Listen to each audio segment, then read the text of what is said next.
When you go to Korea, they have this app, mobile app, that you can download. Both available offline and online. It will show the easiest route going to that location. Taxi, yes, the taxi. Because the good thing about in Korea is that they can transport not only in Seoul, in nearby cities, but also in the provinces. Everything is accessible via train. Not yet. I haven't been to Korea. No, I haven't. I haven't been to Korea. They have different modes of transportation and actually it's much better in Korea.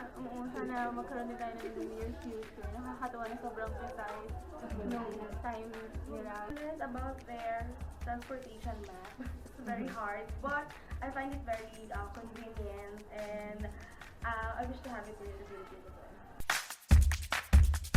First is yung mga tao. Kailangan sumunod sa mga signs first. Yun ang first before para pag na-improve na yung mga bus terminal natin or train stations natin, it's maging much better kung lahat ay sumusunod yung mga signs, mga traffic regulations. Second, of course, is the system of our trains. Even though we only have 3 or I think railway transportation, convenient naman siya pero may mai-improve pa din naman talaga siya.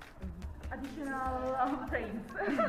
That's it. Because there's a lot of buses, but the roads were, very in congestion. It will be a better way to transport.